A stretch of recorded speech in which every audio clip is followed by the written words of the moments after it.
Comenzamos este mes de septiembre dándoles la bienvenida a nuestra nueva temporada tras las vacaciones veraniegas. Hemos querido preparar para ustedes diferentes temas que resumimos en nuestro siguiente sumario.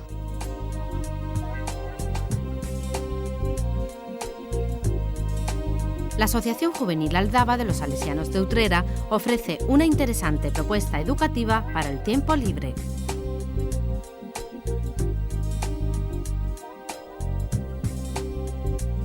El científico Manuel Losada nos revela algunos de los misterios de la luz y del desarrollo de la vida.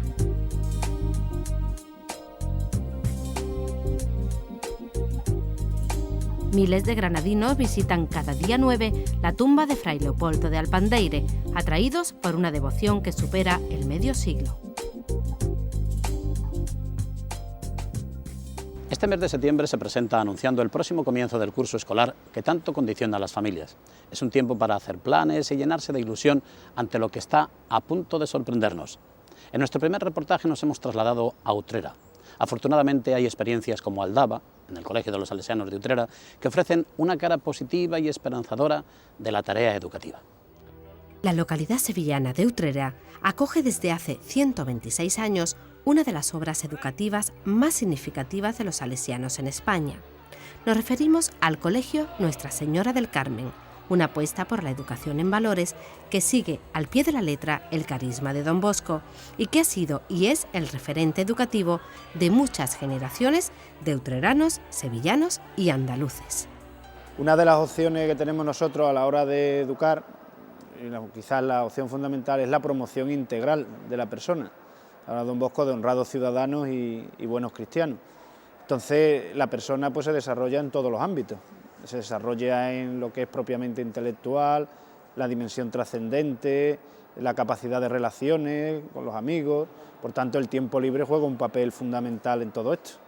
Y en ese sentido, pues nosotros siempre hemos trabajado, los salesianos, tradicionalmente educando en el tiempo libre. Antes de los colegios, el fundador, San Juan Bosco, funda los oratorios, en una estructura principalmente de tiempo libre, en el fin de semana, donde pues suplía una cantidad grande de deficiencias de su época, pues mediante este tipo de trabajo. Una de las señas de identidad de este centro es la oferta educativa y pastoral que cuida especialmente las actividades de tiempo libre, el deporte, la convivencia entre los alumnos y la vertiente religiosa. Así nace Aldaba, que es el nombre que recibe en Utrera el movimiento juvenil salesiano. Nosotros concebimos los colegios no solamente como una estructura académica, sino como una auténtica casa que está abierta más allá de lo propiamente escolar.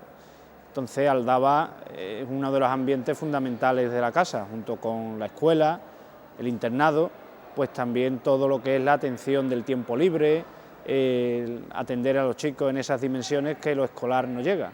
Entonces, en ese sentido, una valoración muy positiva y, desde luego, no hay una distinción entre el colegio y Aldaba, sino que es la misma estructura que está al servicio de los jóvenes que vienen a esta casa y de Utrera. En los últimos años, Aldaba ha cobrado una creciente relevancia no solo en el colegio, sino también entre la juventud de Utrera. Ello ha motivado que hace 2 años se les reconociera como institución de utilidad pública. Hace 2 años nos planteamos que había que dar un paso. La cercanía de los 25 años de Aldaba que se cumplirán, Dios mediante, el próximo 2010, y nos planteamos que podríamos, visto los años que lleva Aldaba, pues dar ese paso jurídico, por así decir, que implicase la participación de muchas más personas. De tal manera que empezamos un camino muy lento de preparación de papeles, porque todas estas cosas son papeles, y sobre todo de tomar conciencia de la labor tan bonita que se hace con los jóvenes aquí en Utrera. Cualquiera que se acerque a las instalaciones de Aldaba se sorprenderá del ambiente que encuentra, alejado de las rutinas a las que estamos acostumbrados en centros de enseñanza para jóvenes de secundaria y bachillerato. La finalidad de Aldaba es animar la vida juvenil del colegio o la casa, como los salesianos suelen llamar al centro. Y a fe que lo consiguen. Buena muestra de ello es la enorme aceptación que tienen los espacios dedicados al deporte, karaoke, juegos con videoconsolas o talleres formativos. La experiencia de los salesianos educando en el tiempo libre refuerza estas iniciativas, sin duda poco usuales. Los testimonios de los usuarios avalan esta política educativa. mis compañeros estaban aquí apuntados. Entonces, pues a mí me lo estuvieron comentando y pues me interesó mucho y por eso, y como había muchas actividades y eso, pues me interesó mucho y por eso me apunté. Me apunté a Aldaba principalmente por comentarios que había escuchado en clase y temas de gente más mayor y motivado más que nada por actividades más lúdicas y de movimiento como el ping-pong, futbolín, jugar y rellenar el hueco de viernes y sábado que quedaba libre cuando era más pequeño. Ya después fue más llenar el hueco en la fe que había dejado la comunión.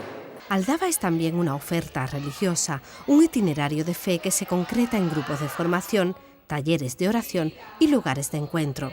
Una variada oferta catequética que ocupa buena parte del tiempo durante los fines de semana y en la que la capilla, un espacio ubicado en el centro de Aldaba, representa el corazón de este movimiento juvenil. En medio de lo que es las instalaciones del Centro Juvenil, nosotros hemos querido reflejar un poco los cimientos de la pastoral juvenil que lleva el nombre de Aldaba. El centro físico, las instalaciones en la capilla, porque allí se encuentra el corazón, tanto así que la capilla está dedicada al corazón y misericordia de Jesús. Y para nosotros, pues en el fondo es decir que todo lo que nosotros hacemos tiene una fuente, y esa fuente es la espiritualidad, que es la Eucaristía y la oración. Y así lo que hemos querido reflejar incluso en las mismas instalaciones del Centro Juvenil. La Asociación Juvenil Aldaba hace una propuesta de educación en la fe.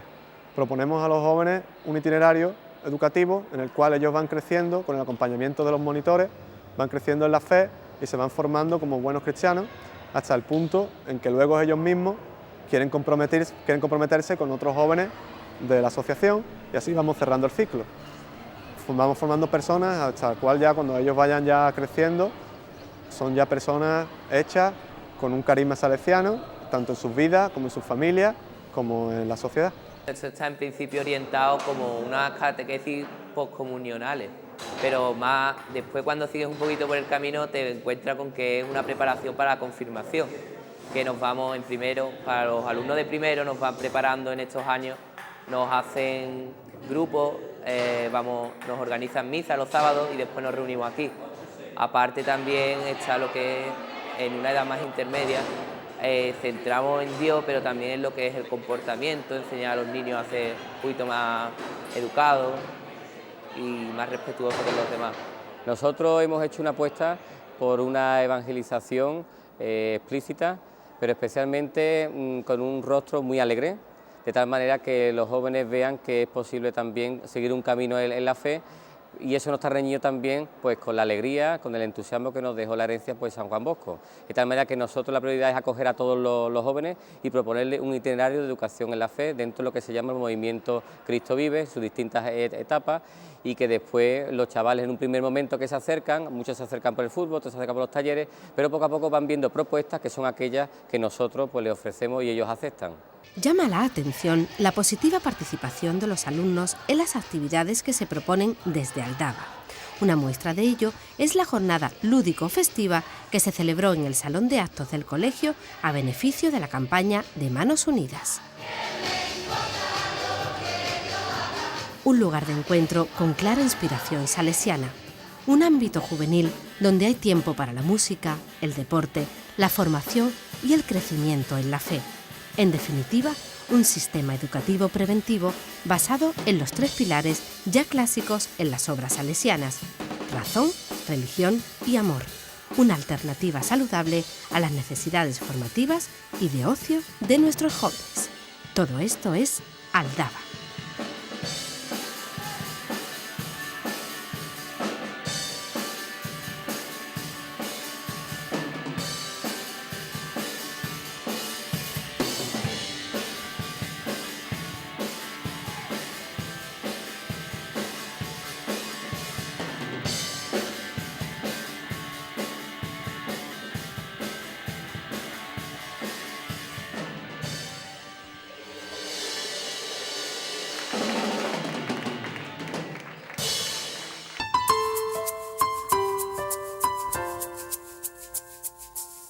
Hoy tenemos el gran privilegio de contar en nuestro programa con un premio Príncipe de Asturias, Manuel Losada Villasante, que es catedrático emérito de la Universidad de Sevilla. El pasado mes de junio impartió una conferencia titulada Luz, Verdad y Vida. Profesor, ¿por qué este título en este encuentro de profesionales y profesores católicos? Pues es luz porque yo nazco en Carmona, que es la ciudad de la luz. Fue fundada por los fenicios y Car es ciudad y Amón es el dios del sol. Entonces yo desde el principio nací el día del solsticio de invierno, el 21 de diciembre, cuando los días empiezan a ser más largos, y desde chico me ha traído mucho la luz, pero sobre todo desde el año 52 en un viaje a Italia, que fuimos a ver a Pío XII al Vaticano, y entonces pues yo consagré mi vida a la luz y he dedicado toda mi vida con mucha ilusión a estudiar la vida a la luz del sol. Desde entonces no he hecho nada más que eso y cada vez vivo con más intensidad gracias a la luz. Es curioso que un científico haga una oración de esto. Bueno, yo a los alumnos siempre el primer día del curso les decía que gracias a la luz vemos y gracias a la luz vivimos. Bendita sea la luz, que era una oración que a mi mujer le rezaba a la abuela en Mallorca, era mallorquina, todas las mañanas. Y era por lo visto la misma oración que los marineros que salían de Sevilla en la carrera de Indias, al salir el sol por las mañanas, decían bendita sea la luz. ¿Qué relación tenía esta conferencia con el lema del encuentro, la universidad actual ante el reto de la unidad y la fragmentación del saber? Yo soy científico, soy biólogo, o sea, me he dedicado fundamentalmente a la vida. Pero me di cuenta que para entender la vida había que saber física y había que saber química. Después, a medida que he sido más años profesor y he visto lo que los alumnos realmente necesitaban, me di cuenta que necesitaba conocer la historia del universo y la historia del hombre. Y al final no solamente lo que ha habido antes, sino sobre todo lo que va a haber después. O sea que ahora, aparte de por mi edad, para mí la muerte creo que es algo muy importante y lo que hay, lo mismo que lo que hubo al principio, que no se sabe. San Juan de la Cruz decía, él moraba en el principio y principio no tenía, él era el mismo principio, por eso de él carecía. O sea, el principio es imposible que la mente humana pueda llegar a entenderlo, lo mismo pasa con la eternidad, pero han sido precisamente los poetas, además de los científicos, los que han visto con más luz lo que puede ser la eternidad. ¿Qué conclusiones podría sacar, profesor, de su conferencia Luz, Verdad y Vida? La conclusión más importante es que hoy sabemos que el universo nace hace 15.000 millones de años con una gran explosión de luz. Y sabemos que en cuestiones de billonésimas de segundo empiezan las partículas, empiezan los átomos, las moléculas, las células y así una escala evolutiva hasta llegar al hombre. Y que el hombre tiene inteligencia y tiene conciencia. Entonces estas son las dos brújulas fundamentales que tienen que guiar al hombre, su inteligencia y su conciencia. Si van unidas es admirable, si se separan puede ser terrible. Y ahora mismo estamos viviendo precisamente una etapa en la que la conciencia se está realmente relajando y que no sabe ni siquiera lo que es bueno y lo que es malo, lo que se debe hacer y lo que no se debe hacer. Habla usted de inteligencia y conciencia. ¿Qué relación tienen? Pues la relación yo creo que es fundamentalmente que el culmen de la creación, este largo periodo de evolución, ha conducido a la inteligencia humana, que es indudablemente el broche de oro, la inteligencia, porque le permite distinguir la verdad del error, porque ha visto las leyes de la naturaleza, las leyes, las constantes físicas, que empiezan desde el origen y que solamente, esto no es cuestión de hipótesis, esto es cuestión de tesis, no es cuestión de creer que Dios existe o no existe, tiene que existir algo o alguien, lo que quiera, quien quiera que sea, muy superior a la mente humana, que ha sido el creador del universo y, en fin, de la mente humana. Entonces la inteligencia ha sido capaz de desvelar, de descubrir todo lo que ha ocurrido. Y al mismo tiempo el hombre es consciente de que solo con la inteligencia no le basta, que él tiene que tener, además de la mente, el corazón. Y que en ese corazón, en esa conciencia, hay una cantidad todavía de misterio, pero que de alguna manera la mayoría de la humanidad coincide en que la conciencia le lleva a hacer el bien y a no mentir. Por eso la verdad, yo la he puesto como clave, creo que es fundamental para el hombre, sea cristiano, sea judío, sea musulmán, sea ateo, buscar la verdad. Buscar la verdad y, indudablemente, el bien. Estamos tratando, profesor, cuestiones de trascendencia. ¿Qué se puede decir del origen de la vida, del universo? El origen de la vida, de las cosas más sencillas, más misteriosas y más milagrosas. O sea, es indudable que en el siglo de las luces, en el siglo XVIII, no se sabía casi nada. No se sabía de qué estaba hecho el universo. Eran los famosos 4 elementos de los griegos, del agua, del aire, de la tierra, del fuego. Y en mi época, y yo por eso ya indudablemente casi soy historia, hemos podido saber de qué está hecho el aire, de qué está hecha la tierra, de qué está hecha la luz, y eso ha permitido un progreso enorme. Por otro lado, se ha roto lo que hasta parecía que era imposible de romper, que era el ser vivo o la célula, o la materia, los átomos, y entonces se ha podido realmente desmenuzar y ver cómo empezó. O sea que lo que hasta ahora era un poco elucubración, era especulación, ya son hechos. Entonces ahora mismo nosotros construimos sobre roca, no sobre arena, sino que realmente somos sólidos. Y sabemos lo que ha pasado en la historia del universo y en la historia de la humanidad. Ahora lo que nos quedan unos interrogantes, precisamente, qué hubo antes de ese origen y qué va a haber después en cada uno de nosotros cuando muramos y en la humanidad en conjunto. Respecto al destino del hombre, que el gran interrogante se sabe muy poco. El saber y el creer irían muy unidos. Yo el día que, quizás hace unos 20 o 25 años, preparando precisamente un discurso para la Academia de Medicina, que le puse interrogante, ¿qué es la vida? Pues entonces, preparando ese discurso, me di cuenta que había que distinguir entre saber y creer. Saber es certeza y creer es confianza, es esperanza. Entonces, todos los hombres actualmente, en cualquier universidad que estudiemos, sabemos que vamos a explicar lo mismo. En eso hay ya una unidad. Respecto a lo que es la creencia, de lo que es la esperanza, hay 2 límites que yo siempre pongo de 2 poetas, uno de un poeta de nuestro tiempo, Hierro, que fue premio Príncipe de Asturias y que escribió un soneto precioso sobre el todo y la nada, pero que acabó con un pesimismo horrible, diciendo, y después de tanto, todo para nada. Y en cambio otro de Fray Luis de León, una oda, que dice, ¿cuándo será que pueda, libre de esta prisión, volar al cielo y contemplar la verdad pura sin velo? O sea que son las 2 alternativas, no sabemos cuál es, sabemos que la vida realmente termina y que entramos dentro de un mundo nuevo, que puede ser la nada, que acabe todo en el tanatorio, en la podredumbre de la tumba, o que sea al revés, que entre en un mundo infinito, glorioso, lleno de luz, y estas son las alternativas. Una es esperanza y confianza, la otra no es que sea certeza, la otra es pesimismo.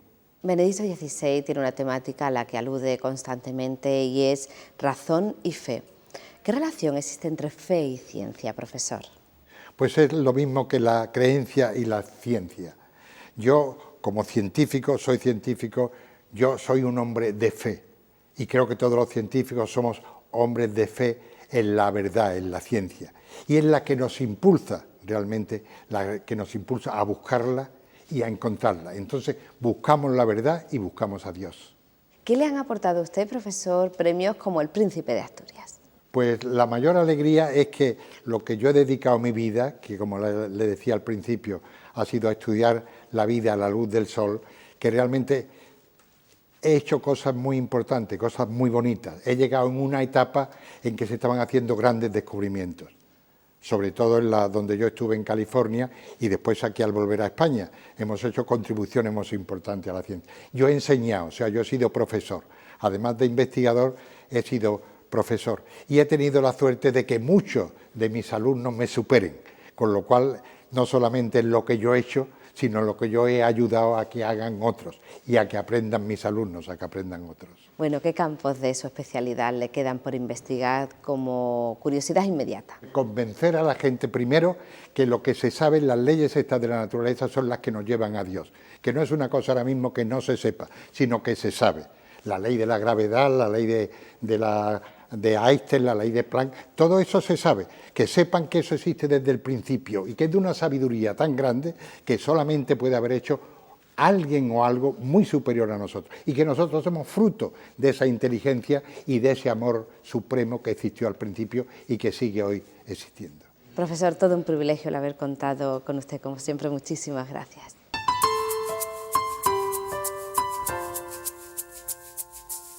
Finalizamos nuestro programa con un reportaje en Granada.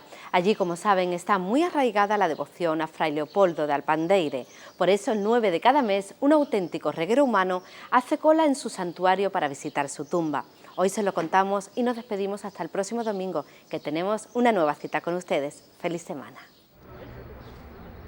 Los días 9 de cada mes, una riada humana se da cita en torno al convento de los Padres Capuchinos de la capital granadina. No hace falta que se haga pública la convocatoria ni que se recuerde el horario de visita.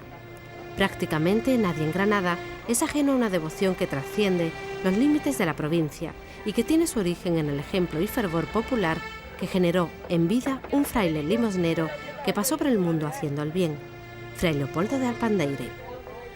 Quienes le conocieron dan fe de la sencillez y el silencio que rodeaba la vida y obras de este capuchino ejemplar.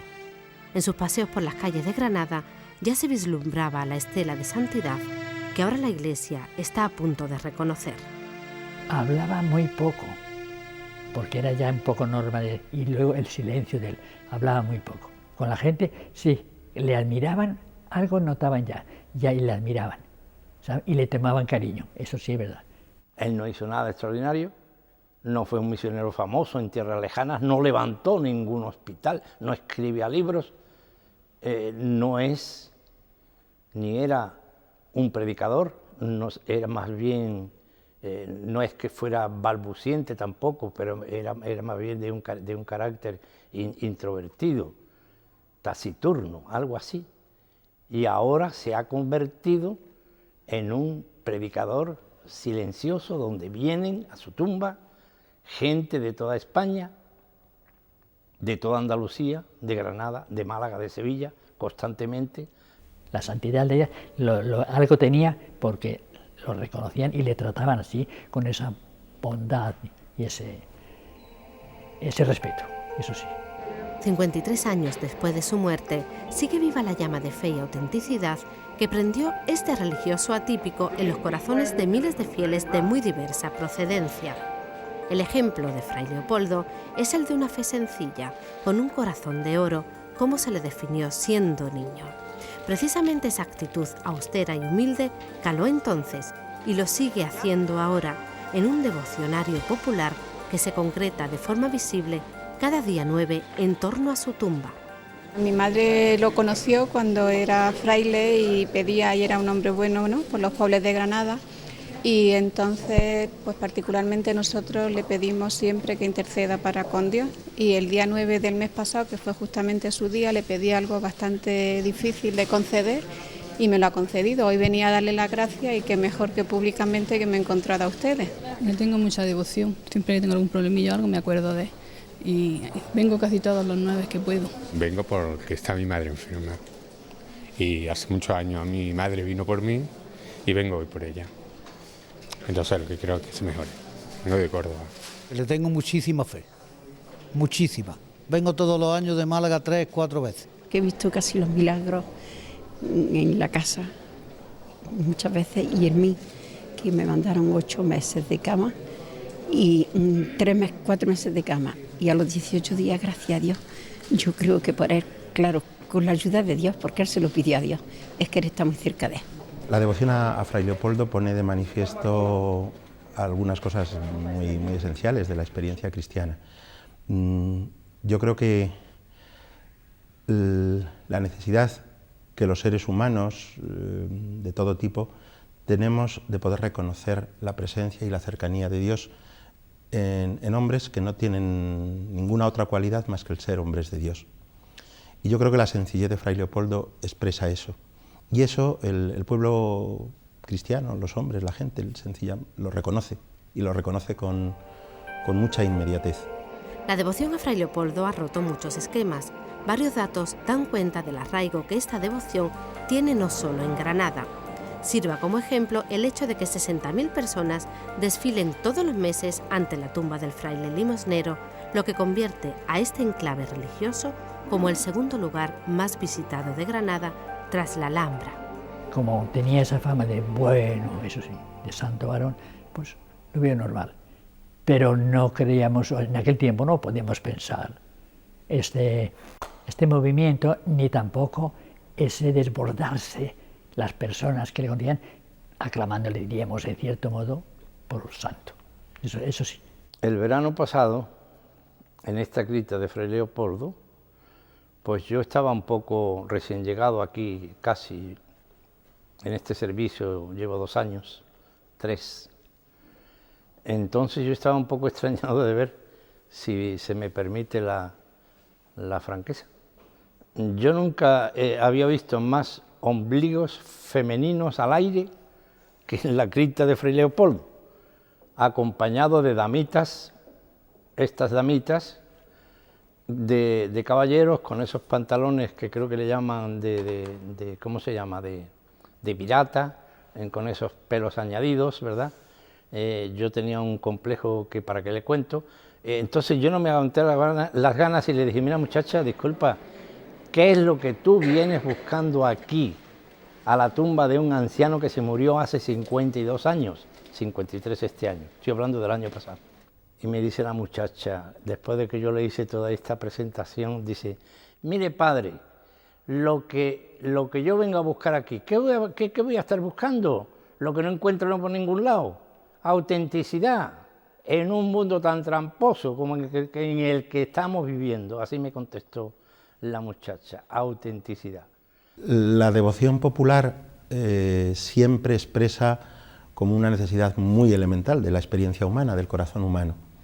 Y por eso se extiende, diríamos, por el pueblo sencillo con mucha rapidez, ¿no? Y yo creo que expresa esa necesidad que todos tenemos de reconocer la presencia de Cristo en medio de nosotros. Desde hace 2 meses, un rumor bien fundado recorre las calles de Granada, y es que ya queda cada vez menos tiempo para que la Iglesia eleve a los altares a Fray Leopoldo, dando oficialidad a una estela de santidad que dura ya más de medio siglo. El Consejo de Médicos ha reconocido, por así decir, el milagro, y según las noticias que me dio el propio prefecto de la Congregación para las Causas de los Santos la última vez que estuvo en Granada, podría ser posible, si es que no hay ningún obstáculo que surja en esta etapa final del camino, que este año o al año que viene pudiera ser proclamado ya por el Santo Padre. Lo que sí no queremos absolutamente es montarnos ninguna fanfarria, ni ninguna cosa espectacular, ni inaudita. Simple y sencillo, por supuesto, que la gente encuentre un canal para su alegría, inmensa alegría, que está sintiendo mucha gente con la sola noticia de la beatificación, porque esto es un consuelo, es un aliento, es una esperanza, es una defensa, es una base firme, granítica, estable, segura de esta bendita fe católica nuestra, que ha sido y lo sigue siendo consuelo, esta es la palabra, de generaciones y generaciones españolas. En aquel tiempo no hubiera sabido decir, pero hoy sí, hoy en vista de esto veo que hay algo extraordinario, algo que es cosa de Dios, porque si no, no hemos hecho nadie propaganda ni nada de hecho nada. Ha sido todo espontáneo y ha salido del pueblo fiel. Sí. Esa admiración y ese aclamarle, en cierto modo, por santo. No hizo absolutamente nada extraordinario en su vida, pero hizo una cosa extraordinaria. Estuvo dando buen ejemplo toda su vida.